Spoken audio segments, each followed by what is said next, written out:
Hello and good day to everyone. I am so happy to be here. Hello, my name is Gladys, but you'll get to know me more in a little bit. Welcome to our webinar for today, Branding and Social Media Mastery. Ayan, with Gladys Lacorte. All right, so let me introduce myself a little bit more so you get to know me. Hello po, my name is Gladys Lacorte and I am from Parañaque. I am Canva Philippines community lead, so everything social media and community building related here in the Philippines, that's our team and that's what we do as our jobs. So yeah, I have been with Canva for 4 years now, 4 years and a couple of days. Kaka-anniversary ko lang po. And I've been doing social media with them for the past 4 years. And it has been the best job ever. So everything that we will be discussing today is everything that we learned throughout the years growing Canva, not just in the Philippines, but globally. Okay, so and a few things. If you have any questions at any point of our conversation or this webinar, please feel free to chat down below and ask your questions. May sasagot po dyan. Wag nyo kami masyadong pahirapan, but we will make sure to address all your questions sa chat box. Today, we are going to talk about a few things. We are going to talk about number one, intro to Canva, just in case hindi nyo pa po kilala ang Canva.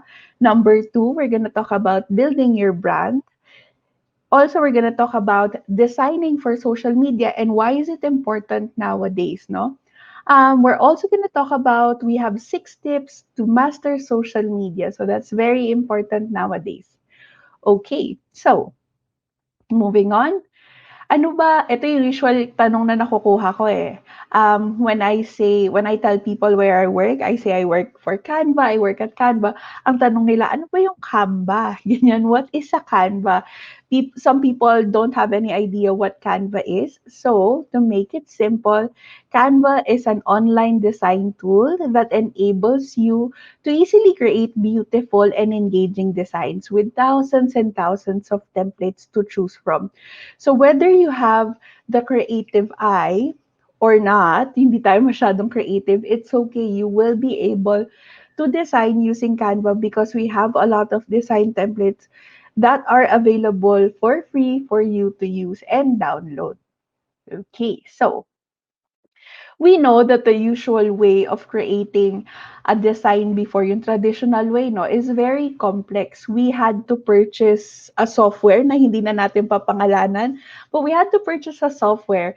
And after that, it's either we study about design or we hire someone who has studied about design. Before we can even start designing pa, kailangan bumili tayo ng stock photos, ng fonts, no, before we can even get to the layout process and really editing yung posters and yung graphics natin. So, ayan, it took a long while before point A hanggang dun sa dulo na ready na yung graphics natin for web or for print. So that's why our founders thought that there should be an easy way. And that's why Canva was created. Canva was created to make it simple and integrated ang design. So in Canva, you can collaborate with other people and design together online. So it's a very collaborative tool. It's a one-click access for all design tools that you would be needing to create beautiful designs, no? And we have a library of 3 million images, and not just images, meron din kaming library of illustrations, stickers, animated stickers, yung mga gumagalaw-galaw na yan, videos, music, and a lot more. So, 'di ba, nandun na one-stop shop na lahat in Canva. Also, once you design with Canva, it is a one-click export to the social media networks that you have, or you can download it in different file types. So our goal really is to have an easy experience of publishing anything and publishing it from anywhere, right? Because our mission really here at Canva is to empower the world to design. Whether or not you have the creative eye or not, everyone can be a designer. Okay. So, a few questions that I usually get about Canva is number one, where to find Canva, no? So, where to find Canva? You can use your desktop, you can use your laptop. Go to www.canva.com. If you are using mobile devices, so if yan po ay iOS, you can download Canva for free sa Apple App Store. If you're using an Android device, then you can download it for free sa Google Play Store. All for free. Ayan.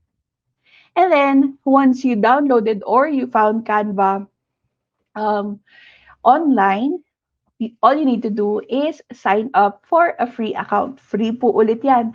So if you have a Facebook account, you can link it. If you have a Google account, link nyo rin po. If you want to sign up traditionally with your email address and your password, okay lang din po yan. You can sign up with your Apple ID if you are an iOS user as well. So it's free to sign up, very safe. Once you've signed up, you are going to enter our homepage. Dito makikita nyo ang thousands and thousands of templates na available for you to use. Ayan. And then you will also see yung mga little folders sa gilid na dyan sa left side. So then there, you will see folders, all your designs, your brand kits, and everything. Okay. And then once you start designing, you will enter our editor. Dito naman makikita nyo lahat ng design tools available for you to use in Canva. So I'm not gonna dabble on what you can and cannot find in Canva. I would love for you to take some time and really explore our product, our app, and just have fun designing. So again, that's canva.com. Libre to download, libre to use, and we'll be happy to hear your feedbacks once you start designing. Okay, so let's move forward to our first topic for today, building your brand. Okay, so my first question for you is, what is a brand? No? Para sa inyo, ano ba yung brand? When you hear the word brand, what thoughts come into your mind? Ano yung naiisip nyo? Okay, so chat nyo down below. I'm sure makikita namin yan.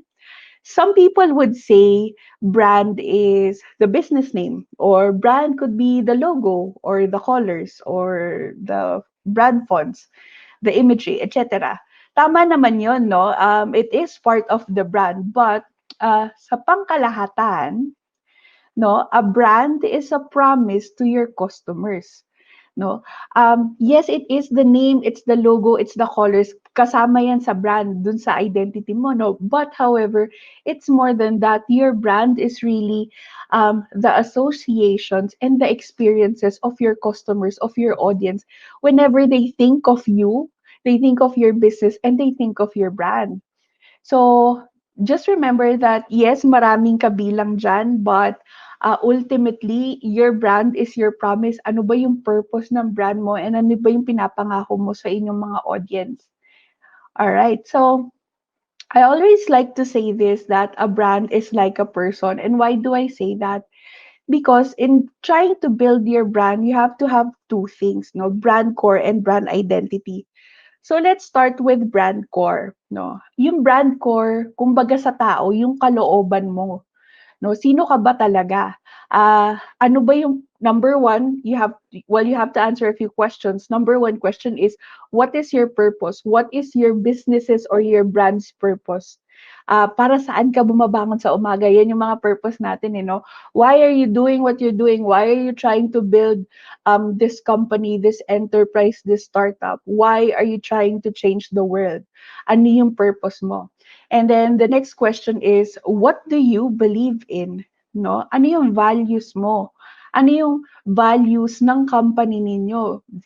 For example, no, to give you more context, Canva has 6 values. And one of my favorite values there is to empower others.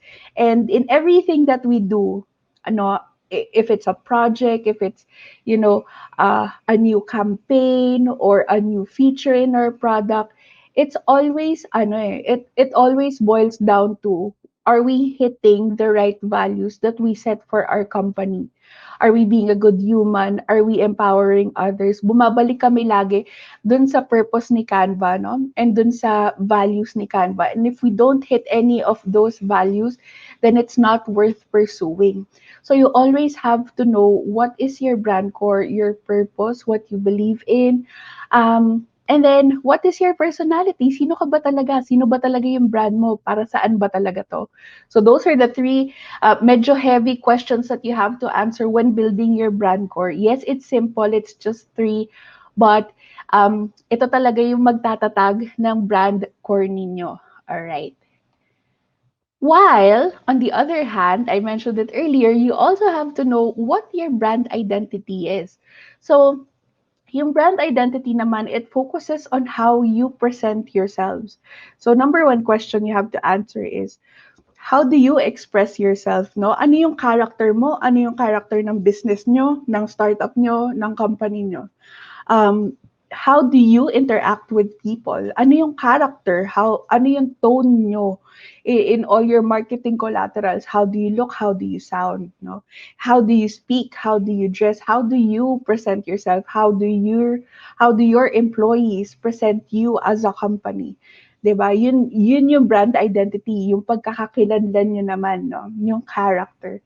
So it's important to answer those three questions, not as heavy as brand core, but still a must that you would need to know when you are building your brand. To help you out, meron kaming grid dito sa screen and I would love for you to take a screenshot of it. Itong grid na ito, you can play with when you are building your brand. All right. So all you need to do is adjust the pins in the middle and place it to where your brand lays or lies, no? So, ano ba kayo? Mas playful ba kayo or serious as a brand? Mas youthful ba kayo or mature? Pangmasa or pang-elite? Casual or formal? Contemporary or traditional? Where are you in this grid as a brand? No? To give you more example, I hope you already took a screenshot, but to give you more example, this is Canvas grid. So, ito yung brand grid namin. We are obviously leaning more on one side halos lahat, but when it comes to playfulness and seriousness, medyo leaning towards the playful side, but not far from the middle pa rin because, we are serious with our mission and there are certain things about the company and what we're trying to do that is very serious. So medyo nasa gitna. But when it comes to youthful and mature, nandun kami sa mas youthful, no? Doon kami sa mga bagets. And that's why when you look at our social media pages and our content, our colors are really bright and young, no, para mapukaw yung attention ng aming audience. And also, parang if there are any trends, nakikisakay kami sa mga trends, mga memes, ganyan, sinasagot namin yung mga memes about Canva. But yeah, so we're more youthful than mature, mas pangmasa than elite, mas casual than formal, and contemporary more than traditional. So this is Canvas grid. So let me just go back to the empty grid, and I want you to take a screenshot of it just so you have an idea. Try to do it later when you are trying to build your brand. Okay. So next is after identifying your brand core and your brand identity, it is the best time to build your style guide. So sa style guide, nandito na yung lahat ng na-mention natin earlier when we were thinking about what is a brand. So nandito na yung inyong brand logo, nandito na yung inyong brand colors, ang inyong brand fonts, and yung brand visuals or imagery ninyo. So, on this page, for example, this is a pseudo company that I built or pseudo brand that we built. So this is Soundscaper, and ang goal niya ay patayin yung ibang mga music sites dyan. But so first makikita nyo aking brand logo, nandiyan na siya, ang aming brand colors and their codes. Then you will also see yung brand fonts. It's ready there, no? And then yung brand visuals or yung imagery na ginagamit namin. So basically, this is a one-pager style guide that I can give to my pseudo employees or my pseudo workmates in my new company called Soundscaper and share it with them so I can make sure that everything that we create for this brand or this company is consistent to the style guide. Ayan. So, yun yung importance ng merong style guide. So, you might be thinking, Gladys, ang dami mo na sinasabi. Meron ng brand core, meron ng brand identity, and then meron ng style guide. So, ano ba yung difference ng lahat ng yon? To make it simpler, at para hindi kayo malito, brand core and brand identity is really what you say and who you are, no, as a company, as a brand. While yung style guide is very simple, it's panglabas lang yan. How do you look? Ano bang colors ninyo? Ano bang visuals ninyo? Ano ba yung feel and aesthetic? So, ayan. So that's brand core and brand identity and of course style guide. In Canva, if you are using Canva Pro, so yung Canva Pro po ay yung upgraded version ng Canva Free na may sale ngayon. But if you are using Canva Pro, you can set up your own brand kit. So you can save your logo, save your brand colors, and save your brand fonts. Ang magiging itsura po niyan when you are designing inside Canva is like this. So you go to styles and you'll have your brand kit available for you. So, nandyan na agad yung inyong logos, andyan na agad yung inyong colors and the fonts. So then, when you're designing, it's easy to use. Drag and drop na lang yan. Again, that is for Canva Pro. If you haven't tried Canva Pro, there is a 30-day free trial for everyone. So go ahead and try it out. And pag napag-decide nyo na gusto nyo, meron po tayong buy one, take four. So, for the price of one, makukuha nyo pang 5 tao na gagamit ng Canva Pro. So, check that out. We have the information in our social media pages. All right. So, that sums it up for branding and building your brand. No? If you have any questions, please feel free to chat down below or sa side, wherever the chat box is, and we'll be happy to answer any more questions you have about branding. All right. Moving on to our next topic, and this is one of my favorites, designing for social media.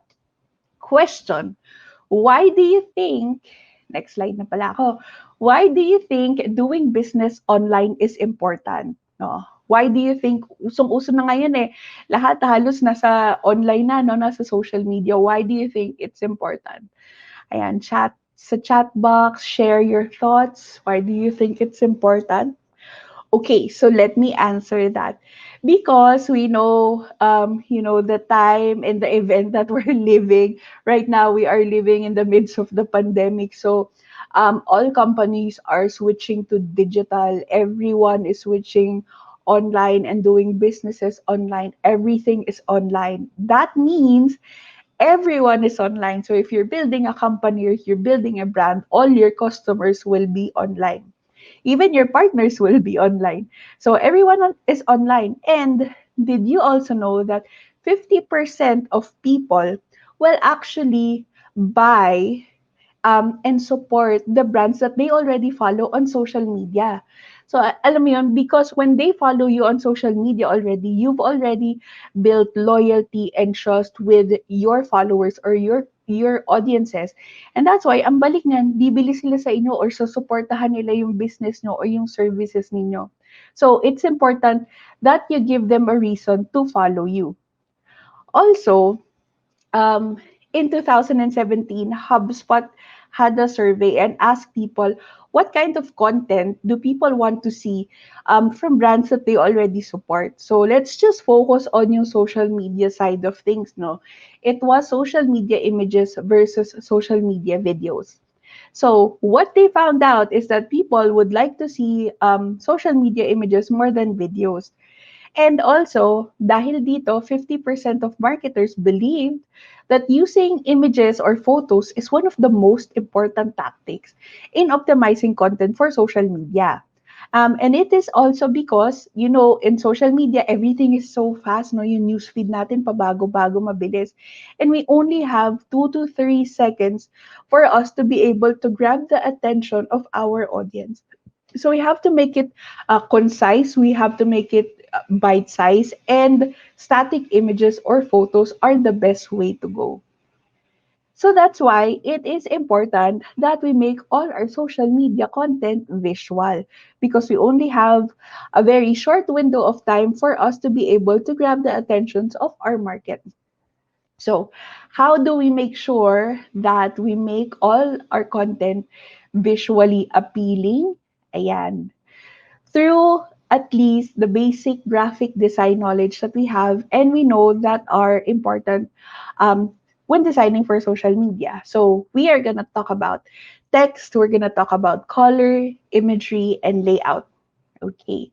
So, wag na natin patagalin. Pag-usapan natin ang text. Okay. For text, we know that there are two types of fonts when you are designing. There is serif. So, serif, ayan, may mga kuwit yan, may mga buntot, ganyan.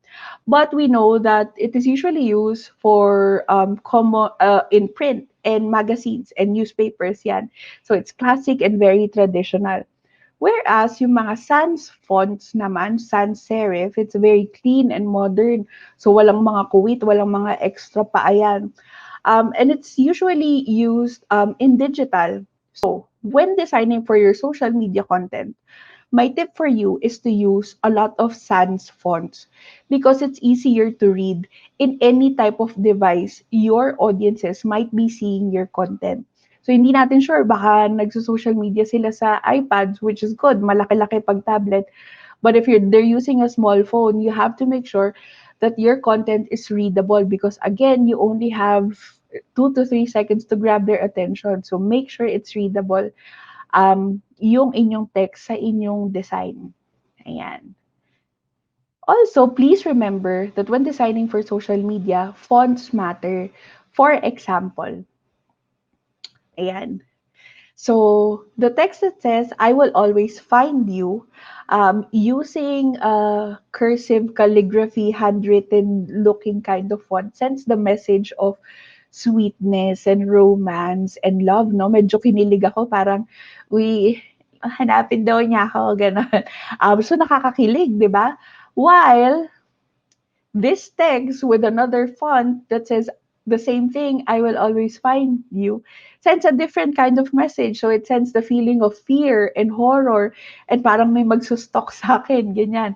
So, proving my point here, please make sure that you are using the correct fonts because these fonts also send emotions and messages together with your text. So make sure na sakto silang dalawa and that you're not sending fear when you don't want to send fear to your audiences. So always remember that fonts matter. Okay, so if hirap kayo with font combinations, here is a cheat sheet for you and I would love for you to take a screenshot of it. Ayan. So, if you are designing, I know medyo mahirap yung font combinations, but these are font combinations that complement each other and can all be found in Canva. So, if you say are creating a social media content for fashion, andyan, meron tayo dyan. If it's for a restaurant, if you're going for the art deco kind of feel, meron din tayo dyan. O sushi bar kind of feels, meron din tayo dyan, marami. So all these fonts, all these are font names that you can find inside Canva. So go ahead and take a screenshot of it because it will be very helpful when you start designing. Ayan. To end that section, remember, please remember that the best font choices are the ones where the reader does not notice the font but the message itself. So, ayan, simplihan lang natin, wag natin silang takutin. Ayan. When we're talking about text, nasa text pa rin tayo. When we are talking about text, it is important that we talk about hierarchy as well. No, so hierarchy, big word, ano ba yon? It's very simple. With hierarchy, you can lead your audience's focus to where you want it to be. So that the 2 to 3 seconds that you have with them, you can lead them to where they need to read para mag-see more sila or mag-click sila and know more about what you're posting. Okay. To give you more example, this poster right here, no? So Ayan. You will read this first, and then you will read this, then this bit, and you will read this last. Ayan. I'm sure 90% of you followed how I read that. And it is because of hierarchy. So tayo, innate sa ating human beings na binabasa natin yung pinakamalaki, yung nakabold, yung kakaiba before we read the other things. And the last thing that we always read are the smallest kahit na nasa pinakaunang line yan. Okay? So that's hierarchy. I can't get into the scientific explanation of things, but it works. You can play around with hierarchy doing a few things, no? You can play around with hierarchy using weight. So, ibobold nyo yung mga words na gusto nyo mag-stand out. You can also do color. So, papalitan nyo lang ng color. You can also do size. So, lalakihan nyo lang yung gusto nyo mag-stand out. Or you can do all three. Pagsama-samahin natin para make sure na nagsa-stand out yung mga words na kailangan nyo mag-stand out. And that's how you play with hierarchy.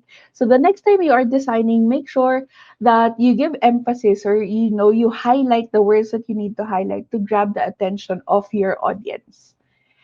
Okay. So next up is imagery. Yan. So when designing for social media, like we've talked about this, medyo ilang beses natin na nasabi no, na it is important for us to use photos and images para mapukaw ang kanilang attention. Ayan. So, using photos in your social media content can showcase your brand identity really well. You just have to make sure that the photos, all your photos for your brand is undeniably you, or in other words, is consistent with your brand. No, to achieve the same look for all your photos, all you need to do is use the same filter for all of them. And in Canva, we do have filters. So just stick with one filter so that kahit iba-iba yung lighting or yung look ng inyong photos, somehow pare-pareho ng feel if you are using the same filter. Okay. Now, if you are the type of brand that wants to use more, graphic devices like illustrations and icons, it's okay din naman po. Illustrations and icons are best to use if medyo mas bata yung inyong market or mas trendier kasi usong-uso yan ngayon. But to make sure that you are consistent to your brand and to your style guide, what you can do here is that make sure that you use elements na medyo magkakamuka. And then what you can do is since you've already set your style guide or your brand kit, make sure that in the elements that you use, yun din yung colors na gagamitin ninyo lagi. No, so that it is consistent to your style and to your brand. So just play around with colors. Our elements and illustrations in Canva are recolorable, so you can play with those and keep it on brand. Ayan. We have a massive library of photos and elements that you can choose from. Other than that, bagong addition, meron na po rin po kaming mga stock videos and music that you can use so that you can add it to your social media content. Ayan. A few tips when using imagery in your social media content or your social media designs is number one, clear space. Please put or place your text in clear spaces when you have a background photo. For example, yung first nating poster right here, yung may X. So as you can see, mababasa nyo pa yung give clear, medyo yung space, pero yung two-year text, hindi nyo na nababasa because naglalaban na siya ng background photo. Kasi, ayun nga, wala nang contrast, di ba? So, if you have a background image that has a clear space, mas magandang doon nyo na lang po ilagay yung text, no? Para mababasa pa rin siya. The empty space around your elements helps the viewers to focus on them without distraction, and it gives balance to your design so it's easier to read. Okay? Next is, so ang tanong, next, paano kung sobrang busy ng background photo, walang clear space, what am I gonna do, Gladys? The answer here is to create contrast for your text. So kayo na yung gagawa. So tulad ng second poster natin dito, we see that we just simply put a shape behind the text. So it already created contrast. So when you look at the photo or the poster, what you're gonna do, what people are automatically gonna do is actually read the text before looking at the background photo first. Hindi tulad nung first photo na medyo naglalaban na naman yung background image and yung text. So always create contrast for your text. Okay? So that's pretty much it for imagery. Let's talk about colors, no? Okay, so I have a little game for you and I would love for you to chat sa chat box and answer these questions. Okay. What brand do you think this is? Ayan. I'll give you a few seconds. What brand do you think this is? Ayan, okay, mahiya, mag-chat lang kayo dyan, mababasa namin yan. Okay, so, kung may sumagot ng sari manok, mali po kayo. Kung medyo may mga titos and titas tayo dito na sumagot ng United Colors of Benetton, hindi rin po masyado, hindi po siya United Colors of Benetton. The correct answer is, this is Google. Ayan. I'm sure marami nakakuha ng Google. Alright. Next one. What brand do you think this is? Okay. I'll give you a few seconds. Red and gold or yellowish gold. Ayan. What brand do you think this is? If you answered McDonald's, correct po kayo dyan. Yes, this is McDonald's. The last one, what brand do you think this is? Ayan. A few seconds to answer sa chat box. Ano sa tingin nyo? Anong brand to? Ayan. Alright. If you answered Facebook, yes, tama po kayo dyan, correct. Ayan, so, my point here, if hindi nyo pa po nagigets, is that we or people are already familiar with brand colors and they already know who the brand is kahit na hindi natin nakikita yung yung logo nila or yung word mark nila or other things related to them. That's why it is important for us to really plan out our colors and stay consistent with our brand. And also, what I wanted to point out is that, like fonts, no, colors have different meanings and send different emotions and messages to our viewers. So, here's another cheat sheet for you to use. These are color meanings. And so then, for example, noong uso pa yung mag-malling at lagi tayong nasa mall, no? Tapos sale. Kunwari ngayon, 11/11 sale. Katatapos lang. Um, we see a lot of the color red sa mga malls pag sale, no? And it's because it gives out the message and the emotions of excitement, passion, and importance. Kaya pala tayo laging napapabili. But really, the science of it all is that colors have different emotions and messages. And you have to make sure that you're sending the right message with your social media content as well. So if you want them to feel positive, happy, use a lot of yellow. If you want them to feel excited or passionate, ganyan, use a lot of red. If you're, trying to build a brand and you want to say that you're dependable, you are professional, and, you're providing security or you are secure, then use a lot of blue. So, yan ang mga sikreto ng mga meaning ng color. So, might as well, get to know them, get to know the meaning of them, and use it to your advantage, right? You can also go to canva.com/colors to learn more about color meanings, like I said, to play around with the color wheel. If you don't have any idea about color palettes, then we have color palette ideas here for you. And one of my favorite is yung color palette generator. So say you have a favorite photo na gustong-gusto mo yung mga colors and you feel like sakto to sa brand nyo or sakto to sa design na kailangan nyong gawin. All you have to do is click on color palette generator and then upload the favorite photo that you wanted to take the colors from. So what it's gonna do, the system will generate the hex codes or the color codes and then bibigyan kanya ng lista so that when you start designing on Canva, Alam mo na yung mga colors na gagamitin nyo. Alright? So, okay. So, moving on to the last part of designing for social media content, layout. Okay, design layout. A few tips for you when creating layout for your social media content is number one, practice proximity. Ayun na naman, big word na naman yung proximity, no? I know that proximity sounds a bit fancy when it comes to, when we're talking about design, but it's actually very simple and it's easy to achieve. So to create proximity, you just simply have to take all the elements that are related to each other and group them together.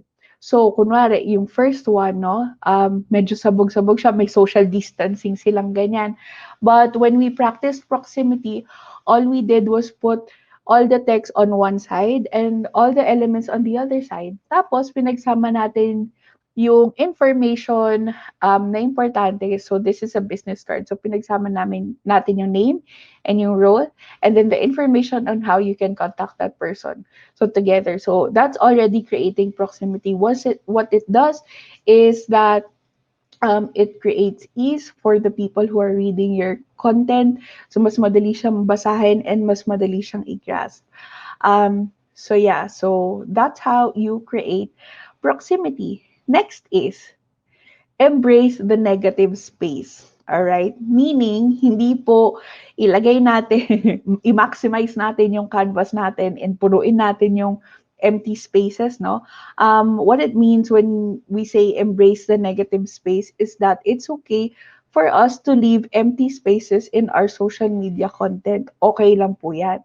Like I said, when we were, talking about hierarchy kanina, and talking about imagery and layout, it is important that we highlight or we create hierarchy for our content. And the empty space here around your elements actually helps the viewers focus on them without any distractions. Tapos nagbibigay rin siya ng balance. Ito kasalanan ko to when a few years ago when I was starting with design. Hindi naman talaga po ako graphic designer, but when I was starting to design for social media, gusto kong sulitin ang lahat ng space at lagyan natin lahat ng areas kasi sayang naman. Pero yon, it's important for us to embrace the negative space and just leave them to be, to create balance and focus for our design. Ayan. Also, it's important for us to ace alignment. So, when designing, just make sure lang po na magkakapantay yung ating mga elements and magkakapantay yung ating mga text. When you are designing with Canva, it is automatic lalabas yung mga purple, pinkish purple lines doon to signify that you are in the middle or pantay-pantay yan. So, it's one of the great things when designing with Canva. But if you are designing for social media content, I have a few more tips about alignment. Kung konti lang naman po yung laman ng inyong content when it comes to words and elements, I suggest that you use the center align para makakreate ng focus and hierarchy, makikita at mababasa agad ng inyong audience. On the other hand, if madami naman pong elements and words, ang kailangan nyo talagang ilagay sa inyong content, that's still okay.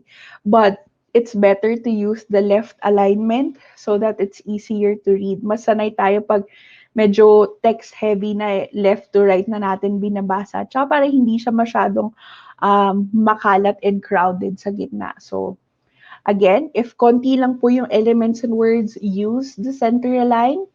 If medyo marami, use the left align. And to help you out with your alignment when designing with Canva, you can turn on, and these are new features just a few months ago.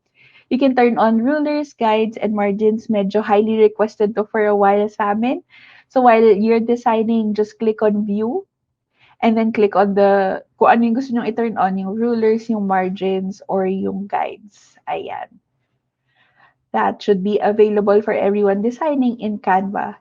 And that wraps up the designing for social media part.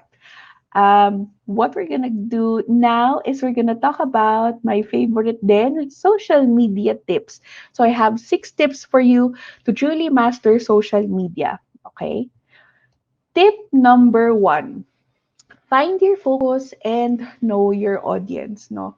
It's very important in social media that we know who are we posting for, who are we trying to talk to, sino ba yung tina-target nating audience or market, who are we trying um, to, to engage with, ganyan. So, it's important that we have to do our research. Why?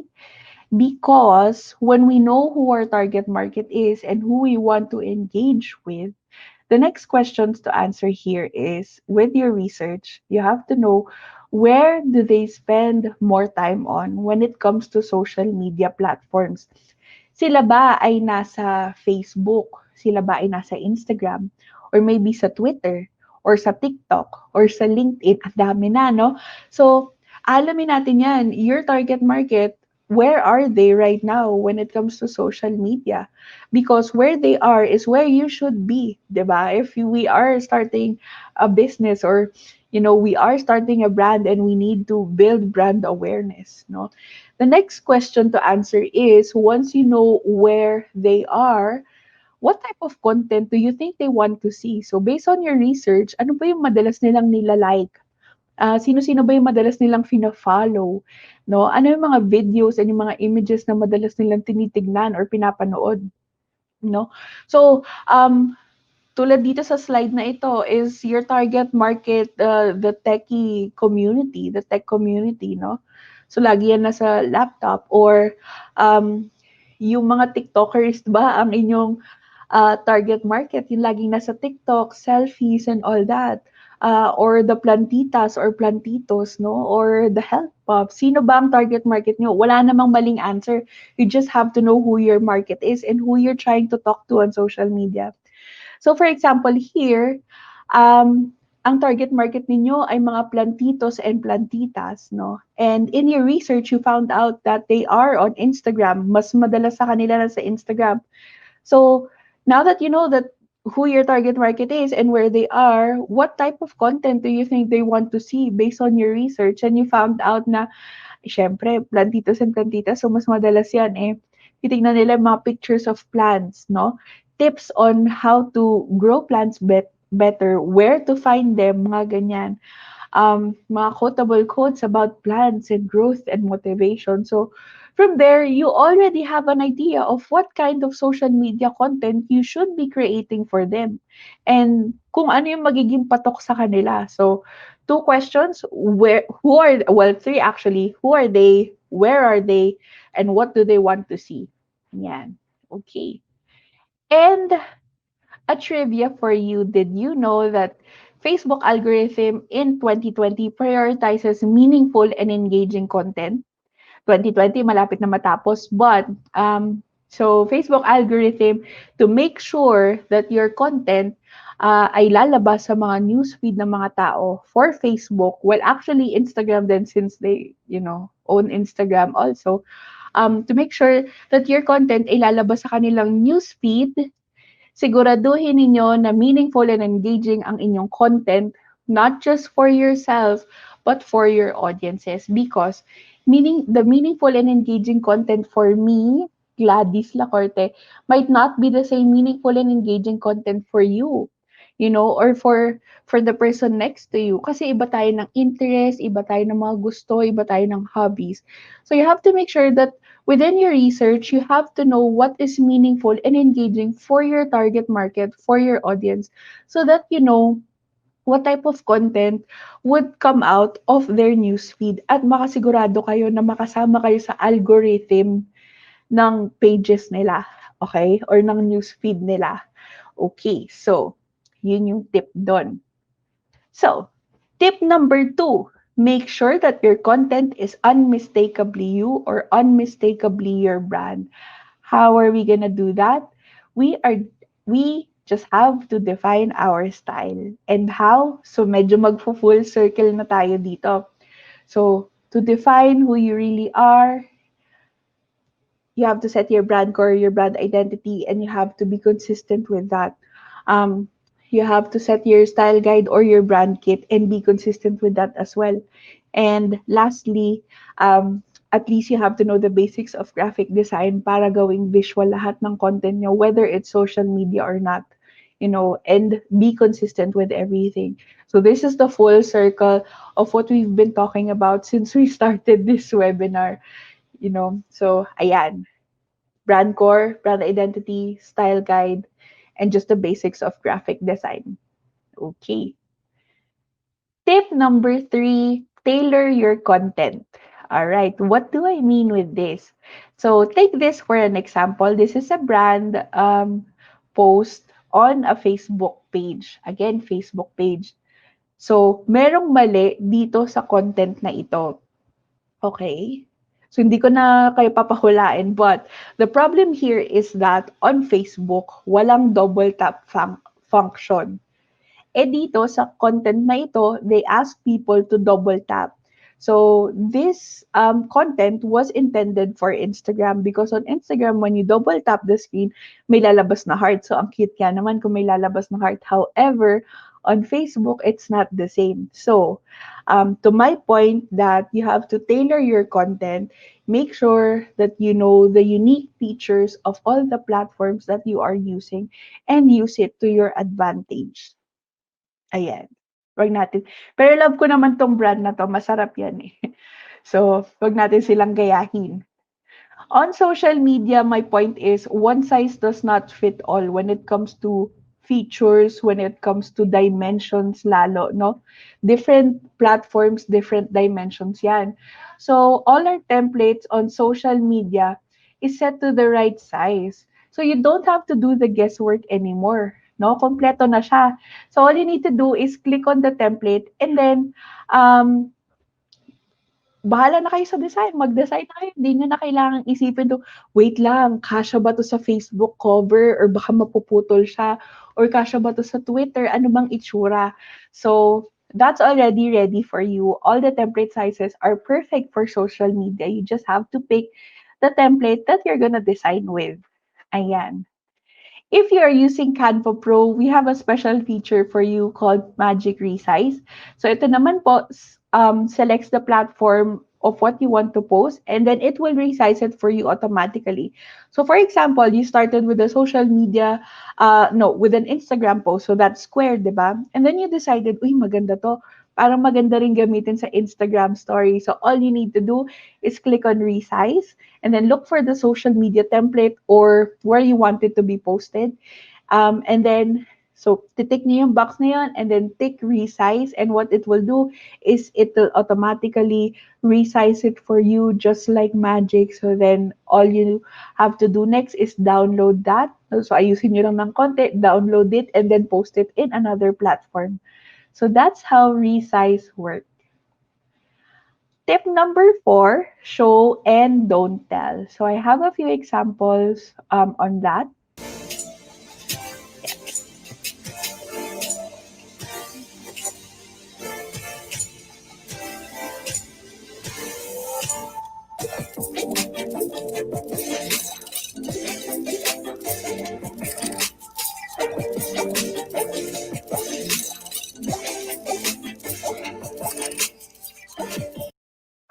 Okay, so I know earlier we talked about, mas maganda yung static images and photos for your social media content. Yes, that is still true. But at some point, if puro images lang din naman po yung nilalabas nyo on your social media pages or your social media feed, medyo nakakabagot. So give it, a little spice and give it a little twist. Experiment with your content.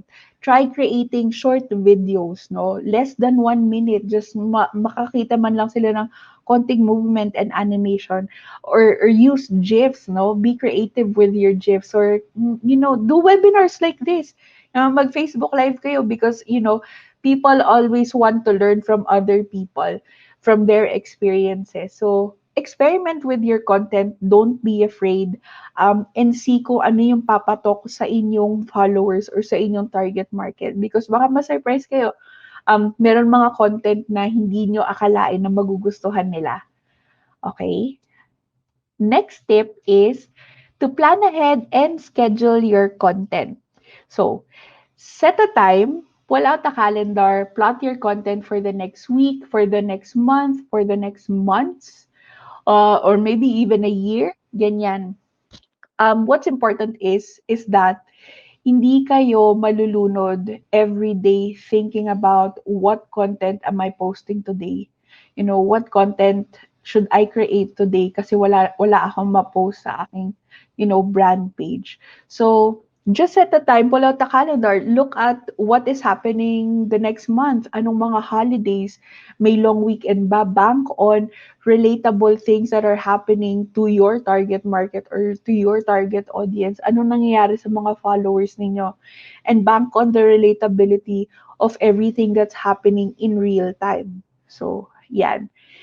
Set out the calendar, set out the time, pull out the calendar, plot your content in advance. Also, in Canva, we have this new feature called Content Planner. So, what happens is when you start designing with Canva and you're done and you're ready to post it, you can connect your Canva account to your social media accounts, Facebook and Twitter for now. We're working on Instagram, but you can connect it to Facebook and Twitter. And what it's gonna do is it is gonna schedule it for you so that wala ka nang kailangang isipin, no? Kailangan mo na lang hintayin kung kailan siya lalabas so you can start engaging with your followers and with your target audience. All right, so that's the content planner. Tip number 6 and the last one for you, build your community. And with Canva, I take pride because ito po talaga ang aming purpose. The purpose of our team is to really build the community and know who Canva is serving here in the Philippines and globally. How to do that? Ayan.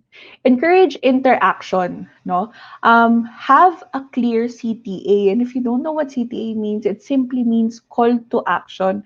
In all your social media content, always try to encourage interaction. Tanungin nyo sila directly, no? Anong ginagawa nyo? Are you excited for the long weekend? No? Are you excited for Christmas? Are you excited for the big sale? Ganyan. And then, always have a clear call to action, meaning, what do you want them to do with your content? Do you want them to like it? Do you want them to share it? Do you want them to tag 3 friends? Or like for this content, for example, we wanted them to pick a color and then when they do, meron dyan motivational sticker quote sa baba. So that's what we wanted them to do. And don't be afraid. Don't be too timid to ask your followers or ask your audience to do what you need them to do or to put a call to action because they will surprise you. Gagawin talaga nila yan. You just have to be bold and really be clear and deliberate to your followers, to your audience, kung ano yung gusto mo mangyari. Ayan. So encourage interaction and have a clear call to action.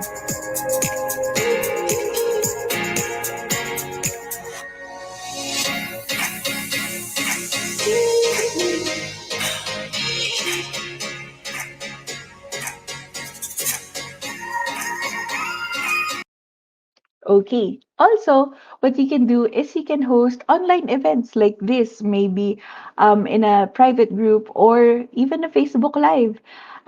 Because gustong gusto, like I said earlier, gustong gusto ng mga tao ang matuto from other people. Especially now na halos lahat tayo ay nasa bahay lang. Also, ito gusto natin locally and globally, we love contests on social media. People join a lot of giveaways and contests on social media. So bank on that.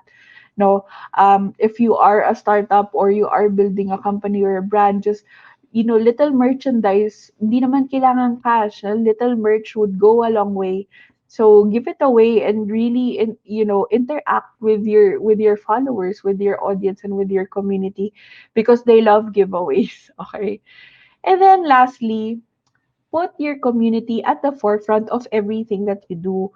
Lahat naman ng ginagawa natin on social media, what we're trying to do is for brand awareness and everything. And we want to connect with our audiences, our customers, and our followers.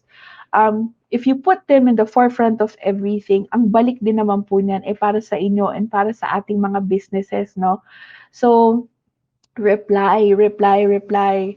I can't stress it enough. Reply to all their comments. Kahit ano lang yan, one word comment lang yan, reply to that, engage with them. reply to their messages, whether it's a question or it's just a profession of love for your company.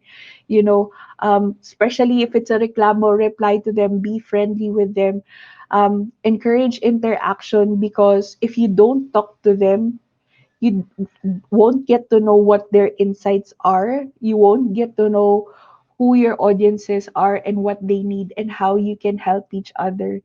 No, so put your community at the forefront of everything and just start talking to them and really parang submerge and parang malunod kayo sa pagmamahal nila sa company nyo, and be friends with them because that's what's important, your community and your followers. All right, and that's it for social media mastery tips. Like I said earlier, we are really on a mission to empower the world to design, one community at a time. At dahil dyan, meron po kaming regalo sa inyo, our Filipino businessmen and women. Watch this.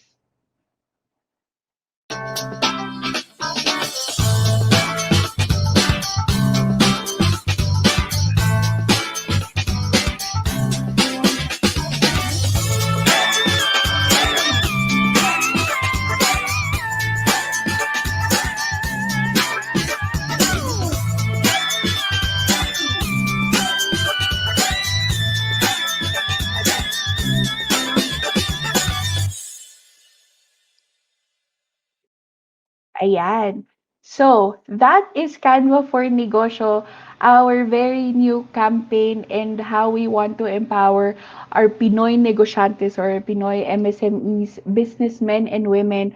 So, what we did is we created a website for you, canva.com/canva dash for dash negosyo, but you will see it down below and even on my slides.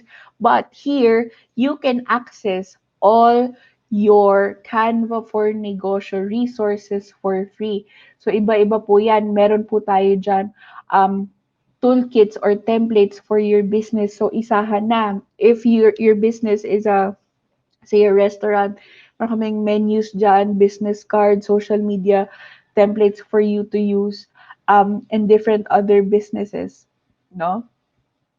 We also have logo designs for you to use. We have business articles for you to learn from. We have tons of Pinoy photos that you can use in your content.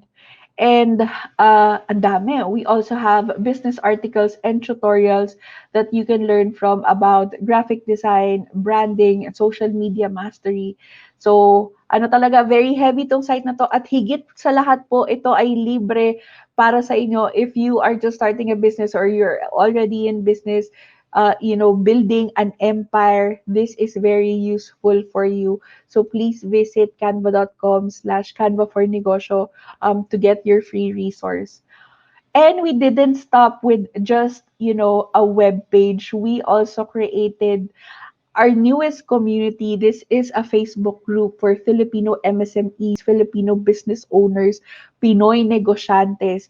It's called Canva for Negosyo. You can find that on Facebook. It is a private Facebook page. But what we have here are daily inspirations on how you can boost your business. And here you can connect with other like-minded Pinoys na mga negosyante, no? And how we can all help each other bounce back from the causes of the pandemic. So please join us sa Canva for Negosyo. Marami tayong pakulo dyan. And I would personally love to connect with you there because I'm always on that page. Ayan. And then, if nagustuhan niyo po ang ating webinar for today, please share the hashtag CanvaLove. Follow us on social media. On Facebook, that is Canva. On Twitter and on Instagram, that's Canva_PH. And meron akong pinapausong hashtag ngayon, ang hashtag Salamat Canva. So if you are thankful for Canva or you enjoyed this webinar, please use the hashtag and follow us on social media. And please, please do tag us sa lahat ng inyong Canva designs on social media. We would love to see them. Ayan. And that wraps up my webinar for today. So, Ngayon, meron tayong a few questions, I think, sa chat box that I'm ready to answer. Ayan, so we'll just wait for them so I can address it for you guys. Okay, questions, anyone?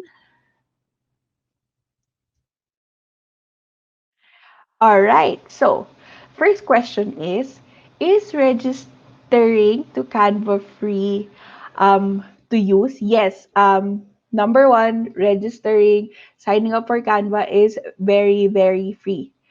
Uh, are there any subscription costs? If yes, how much would that be? Meron po tayong Canva free which you can design and download and do every good thing you can. Um, na walang problema, wala kayong kailangang bayaran. But if you want to access our Pro tools, no, we have a subscription called Canva Pro. So Canva Pro po will give you access to a few of the features that we talked about earlier in this webinar. It is only 649 a month. Huwag po tayong kakagat dun sa 50 pesos a year. Illegal sellers po yun. May scam somewhere dun sa sa pagbebenta nila. But yes, it's 649 for a Canva Pro subscription. Right now, up until the end of November, we are having a sale.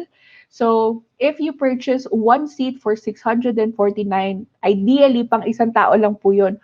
But we are giving away 4 free team members for you. So, bali 5 kayo na merong Canva Pro for the price of one. So, just 649 per month, 5 na kayo na pwedeng gumamit ng Canva Pro. So, check out our social media pages to learn more about that.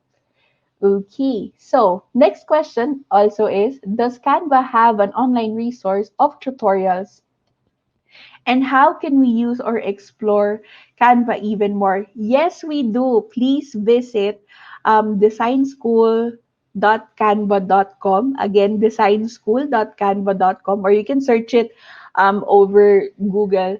And there you will find short lessons and tutorials about branding, about business, graphic design, even using Canva as a tool for teaching online. So, those are available there. It's free. Parang lahat ng binibigay namin free. Pero it's free for you to use. So visit again, designschool.canva.com. Ayan. Last question is, in terms of branding, what is more important, being unique or being true to your brand? Uy, magandang question yan. Parang nahirapan ako. Okay, so in terms of branding, what is more important, being unique or being true to your brand? I would say it should be a mix of both. You know, when you are building your brand, you already have to know, do you want to be unique? Do you want to stand out? And how do you want to stand out? It is a few questions that you already need to ask yourself when you are starting your brand or when you're building your brand pa lang. So then, being unique and being different from every other brand is already gonna be consistent and innate with you kasi yun, dun ka palang nagsimula, di ba? So, that's already being true to your brand if kasama yun dun sa tinatag mong brand identity. So, you have to know early on if you want to be unique and be consistent with it. Ayan. Alright, let me see if meron pa. Okay, so meron pa pala at may oras pa for Q&A. Okay, another question is, can we directly publish content from Canva to our social media pages or account? Yes, you can. So there are two ways. If you are designing with Canva, you can directly post your design on Facebook and on Twitter. I think pwede rin sa ibang pages, but I'm not sure if LinkedIn ay pwede and Pinterest. But you can do that. Or you can use the content planner and schedule it in advance, no? So, sa content planner, 100% pwede yan for Facebook and Twitter. Wala pa yung Instagram. We're working on Instagram APIs. Okay. Ano pa mga question? Titignan ko yung chat. Any tips on how you can make your captions for your social media post more attractive to your audience? Okay. So, when creating your captions, um, again, be consistent to your brand identity and who you are. So yung sinet yung tone for your brand, and yung value should always reflect in all your captions and how you talk to your audience. But one tip to make sure that your social media posts or captions are attractive to your audience, always make it conversational. No? Know how they speak. Are they more, yung audiences mo ba, ano ba yan, Taglish ba yan magsalita? Or straight English, professional? No, but make it conversational in their terms. So, make it very, kumbaga, di man casual, but how you would talk to another person. So here at Canva, what I always tell my team is that if it's not something that you would tell your friend, you know, personal, magkaharap, hindi text. Pero if it's not something you would say personally to a friend or someone you're close with, then it's not conversational and, we could still improve it. So, make sure that it's conversational kasi hatak din yan on how people would be parang driven to engage with you if you have a conversational tone with your social media captions. Okay, last one. Um, what are my final thoughts about branding and social media mastery and its importance? Ang sa akin lang po, sa akin, it's so funny because branding and social media, especially social media, hindi pa yan kasama sa mga courses natin a few years ago. And, it's an ever-changing thing, social media, and we're still trying to learn more about it. But be flexible, be malleable. It's an ever-changing thing, but it can boost your startup, your company, um, and you as well if you're trying to build your own brand to great heights. So leverage on what social media can do for you. Yes, there are negative sides to social media, but make sure the good sides we are using to really boost the purpose of what we're trying to do in the world as a brand, as a person. So that's it. And always be consistent to your brand. All right, so that was the last question. Nag-enjoy naman ako doon. I hope na marami kayong natutunan with us today. Again, please don't be afraid. Don't be afraid. Please follow us on social media. That's Canva on Facebook, Canva_PH for Twitter, and on Instagram. And please, Canva for Negosyo. We built it for you guys. So please support that and get all your free resources. Libre na naman yan. But that's it for today. Thank you so much. Again, this is Gladys Lacorte, and I hope you have a good day.